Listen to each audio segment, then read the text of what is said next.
That's carried. Excellent. Now, do you want to move on to item 15? And I'm not sure, Paul, are you coming up, or Jeremy, are you coming up for this? Or, Tony? So I'm just going to set the scene, and then I'll move out of the way for these guys. So remember, this is the dashboards that actually are reflecting on the statement of intent, on the targets and how they are progressing.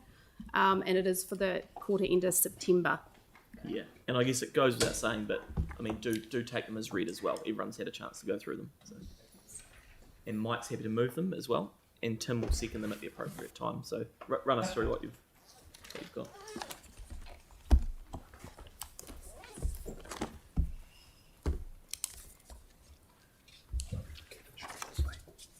Thanks for that. Thanks for the opportunity to talk to our quarterly performance reports this morning. And look, we are very aware of the time pressures, and we'll be guided by you on that. It is a large group. There's a lot going on. We have different levels we could come at, but at a very high level. I just wonder on that note, Jeremy. So I mean, that's sort of why I mentioned before.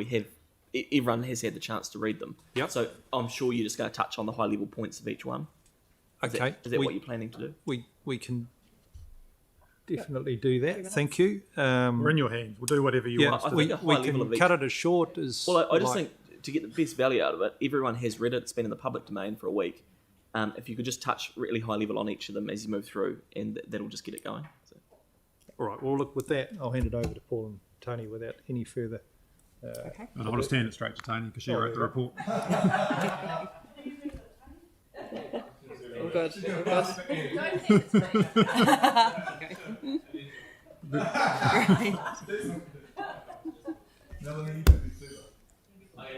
All good. Okay, good. So CCHL is largely on track in terms of their quarterly performance against SOIs. The board effectiveness review is underway. Sustainability working group is on track to complete group CO2 footprint assessment with emissions reduction plan expected in June. Sustainability framework and finance committee terms of reference has been completed and subsequently utilised for the recent sustainability bond issue, along with the FMA same class offer exemption. The group gender research project's underway. Successful rollout of Te Whāriki, noting that the platform reached over 1,000 users last month. There is uncertainty around the timing for the living wage impact across the group, the alumni program and the TCFD reporting. That is around, so in terms of living wage, we are making good progress on that, but it's obviously a complex issue, particularly for contractors. The alumni program, the first event was delayed due to lockdown restrictions, so obviously out of our control there. TCFD reporting, the external reporting board, the draft reporting requirements are expected to be available mid-22, with the final reporting requirements delayed and now expected in early 2023. In terms of the airport, obviously they've been severely impacted by lockdowns, and therefore passenger and financial targets are largely unlikely to be achieved. This will have a flow-on impact on dividends. However, the intention remains to pay dividends during FY22. But obviously, as border and travel restrictions evolve, there remains a level of inherent uncertainty. And so other than SOI targets impacted by lockdowns, the airport is tracking well. For Orion, they're largely on track. Profitability is ahead of a target and expected to be ahead of target for the full year, noting that default price path will require reduced prices from FY23 to offset higher profits made in FY21 and FY22.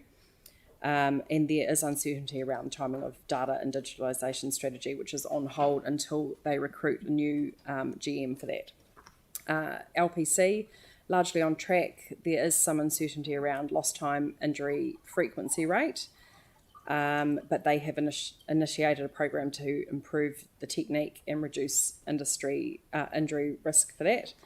LPC will not achieve their 7% increase in diversion rates from landfill.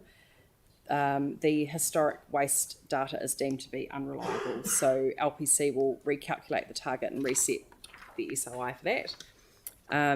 In terms of Enable, they're largely tracking well. However, connections are less than target, which directly impacts revenue and impact, although impact may recover with cost control.